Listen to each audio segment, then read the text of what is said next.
राधे राधे राधे राधे राधे। जय श्री कृष्णा, जय श्री कृष्णा। श्रीमद् भागवत गीता के 9वें अध्याय का श्लोक है 24वां, जो कि इस तरह है। सतता है कीर्तांतो हुमाह यच्छन्ता है दृढ़ वृत्ता है नमस्तस्सा हिमा भक्ता है नियुक्ता उपासन्ते। हे महात्मा, मेरी महिमा का नित्य कीर्तन करते हुए, दृढ़ संकल्प के साथ प्रयास करते हुए, मुझे नमस्कार करते हुए भक्ति भाव से निरंतर मेरी पूजा करते हैं। श्री कृष्ण कहते हैं, समानताएं पुरुष को रबबर की मुहर लगा करके महात्मा नहीं बनाया जाता। यहाँ पर उसके लक्षणों का वर्णन किया गया है। महात्मा सदैव भगवान कृष्ण के गुणों पर उनके लक्षणों पर वर्णन किया गया। महात्मा सदैव भगवान कृष्ण के गुणों का कीर्तन करता है। उसके पास कोई दूसरा कार्य नहीं रहता।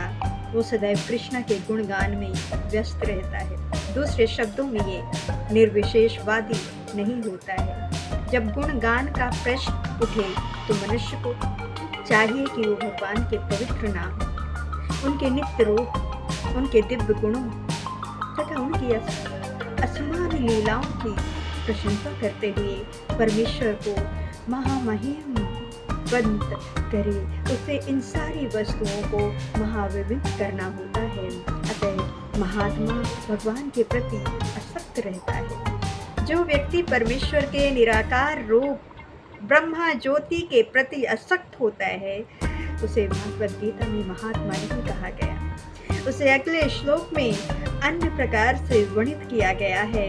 महात्मा सदैव भक्ति के विविध कार्यों में यथा विष्णु के वर्णन कीर्तन में व्यस्त रहता है, जैसा कि श्रीमद् भागवत गीता में उल्लेख है। यही भक्ति, श्रवण, कीर्तन, विष्णु तथा स्मरण, ऐसा महात्मा अंततः भगवान के 5 दिव्य रंगों में से किसी एक रंग में, किसी एक रस में उनका सर्वत्र प्राप्त करने के लिए दृढ़व्रत होता है। इसे प्राप्त करने के लिए वो मानस वाचा कर्मणा अपने सारी क्रियाकलाप भगवान कृष्ण के सेवा में लगाता है।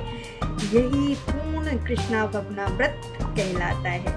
भक्ति में कुछ कार्य है जिन्हें दृढ़ता कहा जाता है। यथा प्रत्येक एकादशी को तथा भगवान के अभिवर्भ दिवस जन्माष्टमी पर उपवास करना, ये सारे विधि विधान महान आचार्यों द्वारा उन लोगों के लिए बनाए गए हैं जो दिव्य लोकों में भगवान का सर्वत्र प्राप्त करने के इच्छुक हैं। महात्मा जन इन विधि विधानों का दृढ़ता से पालन करते हैं। फलदाय उनके लिए वांछित फल की प्राप्ति निश्चित रहती है। जैसा कि इसी अध्याय के 2वें श्लोक में कहा गया कि ये भक्ति न केवल सरल है, अपितु इसे सुख पूर्वक किया जा सकता है। इसके लिए कठिन तपस्या करने की आवश्यकता नहीं पड़ती है। मनुष्य सक्षम गुरु के निर्देश में इस जीवन को गृहस्थ, सन्यासी या ब्रह्मचारी रहते हुए भक्ति में बिता सकता है। वो संसार में किसी भी अवस्था में कहीं भी भगवान की भक्ति करके वास्तव में आत्मा बन सकता है। ज्ञान यज्ञनाः चैमताः चैन्तो यमुमापस्यते एकत्वनाः प्रथमताः बधुता विश्वमुखतम्।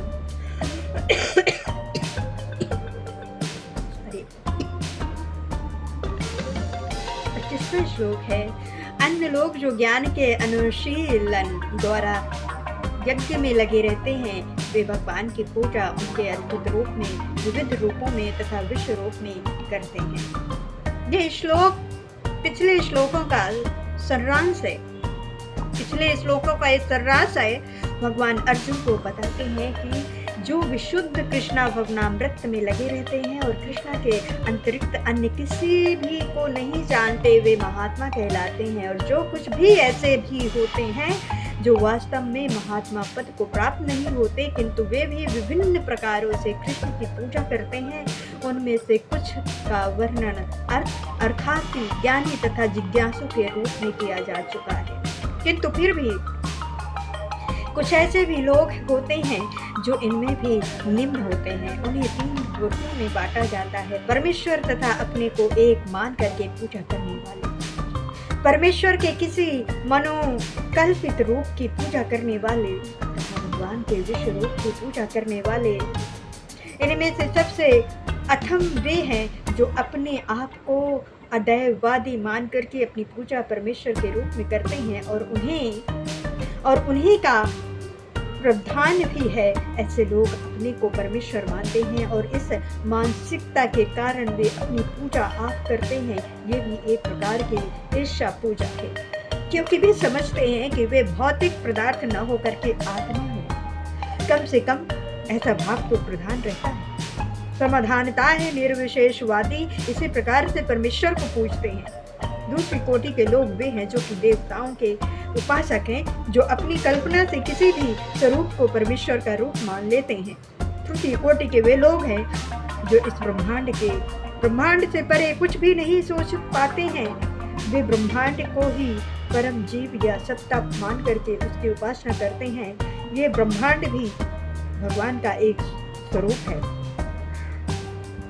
आहे क्रंतुराह यज्ञाह समा महाश्रधाम मानुषाय मैं विजयंते विक्राय उत्तम। किंतु मैं ही एक कर्मकांड हूँ। मैं ही यज्ञ पितरों को दिव्य देने वाला, तर्पण औषधि, दिव्य ध्वनि, घी, अग्नि तथा आहुति हूँ। 26वें श्लोक में श्री कृष्ण इसका अर्थ है, इसका तात्पर्य है। कहते हैं ज्योष्टि नाम के वैदिक यज्ञ में भी कृष्ण और स्मृति में वर्णित महायज्ञ में भी वही है, और पितृलोकों को भी अर्पित तर्पण या पितृलोकों को प्रसन्न करने के लिए किया गया यज्ञ, जिसे रक्त रूप में एक प्रकार की औषधि माना जाता है, वो भी कृष्ण ही है। इस संबंध में भी जिन मंत्रों का उच्चारण किया जाता है वे भी कृष्ण के यज्ञों में कृष्ण हैं। यज्ञों में आहुति के लिए युक्त होने वाली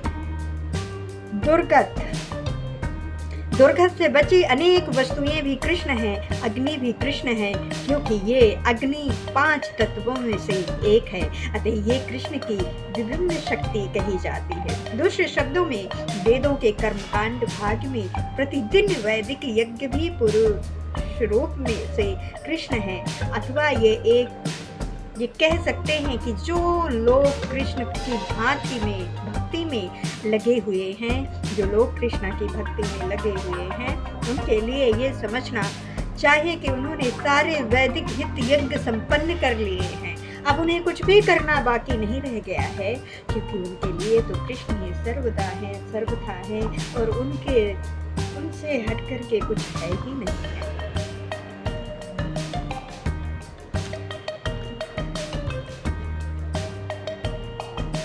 जय श्री कृष्णा, श्री राधे राधे, राधे राधे। इस वीडियो में यहाँ तक। अगले श्लोक का वर्णन करेंगे अगले वीडियो में। जय श्री कृष्णा, राधे राधे, राधे राधे।